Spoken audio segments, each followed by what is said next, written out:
She was known as the billionaire's daughter, but inside the glass-walled mansion, she was simply Aisha, a quiet young woman who spent most of her days staring out the window at the garden she could no longer walk through.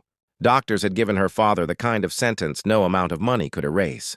3 months! That was all the time they said she had left. Her illness was rare, aggressive, and cruel, draining her strength day by day. Machines hummed softly in her room, but nothing could fill the silence that settled in her chest when she thought about how little life she had truly lived. Her father, Mr. Rahman, tried everything.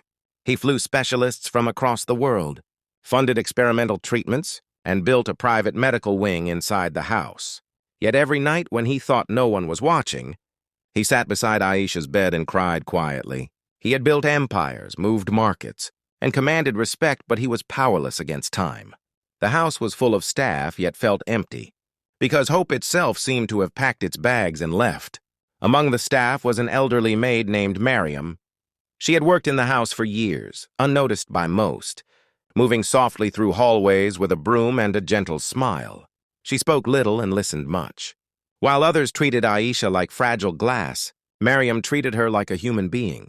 Every morning she greeted her with warmth, adjusted her pillows, and told small stories about her childhood village, about birds that returned every spring no matter how harsh the winter had been. Aisha began to wait for Mariam's visits more than the doctors. With Mariam, she didn't feel like a patient. She felt seen. One afternoon, when the pain was especially heavy, Aisha whispered that she was afraid, not of dying, but of never having lived. She had never gone to college, never traveled freely, never helped anyone on her own. Her life felt like a beautiful book with most of its pages torn out. Mariam listened quietly, her eyes filled with understanding rather than pity. That evening, Mariam did something no one expected. She asked Mr. Rahman for permission to take Aisha outside. The doctors had forbidden it, saying it was too risky. Mr. Rahman refused at first, his fear louder than his hope. But Mariam spoke with a calm certainty that surprised him. She said some hearts don't heal in beds, and some souls need sunlight more than medicine. Exhausted and desperate, he finally agreed, just for a short time. The next morning, Aisha was wheeled into the garden for the first time in months. The sunlight touched her face, and for the first time in weeks, she smiled without effort. Mariam stayed beside her, pointing out flowers, letting Aisha feel the breeze, reminding her she was still part of the world. That short visit became a daily ritual. Slowly, something inside Aisha shifted. Not her illness, but her spirit. Mariam then brought her small tasks, writing letters to children in hospitals, recording messages of encouragement, helping decide which charities her father should support. Aisha felt useful, needed, alive. Mr. Rahman watched his daughter laugh again, even if softly, and it confused him. Her body was growing weaker, but her eyes were brighter. He asked Mariam what she was doing, and she replied simply that she was giving Aisha a reason to wake up. As the weeks passed, Aisha asked to meet the staff properly, to learn their names, their stories. She insisted on thanking them personally. The mansion changed. It no longer felt like a waiting room for loss, but a place filled with shared moments. Mr. Rahman noticed he was smiling more too, even while knowing the clock was still ticking. One night, when Aisha's condition worsened, Mr. Rahman broke down completely.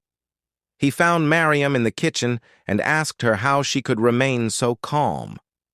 With tears in her eyes, Mariam told him she had lost her own daughter years ago to illness. She said she couldn't save her child, but she could help another feel loved till the very end. Her words shattered him.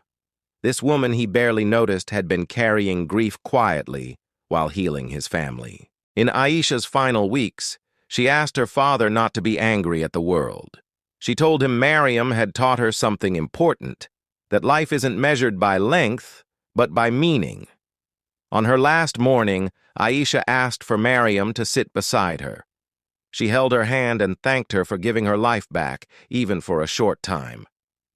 When Aisha passed away peacefully, Mr. Rahman fell to his knees, tears streaming freely, not just from loss, but from gratitude. At the funeral, Mr. Rahman did something unexpected. He spoke not of wealth or status, but of a maid who reminded them all how to be human. He later established a foundation in Aisha's name, dedicated to bringing comfort and purpose to terminally ill patients. He asked Mariam to lead it. She tried to refuse, but he insisted, saying this was what his daughter would have wanted. The mansion was quieter after Aisha was gone, but it was no longer empty. Mr. Rahman often sat in the garden, remembering his daughter's smile. He understood now that money could not buy time, but kindness could give it meaning. And every time he saw Mariam helping someone else find light in their darkest days, he felt tears in his eyes, not only of sorrow but of profound respect.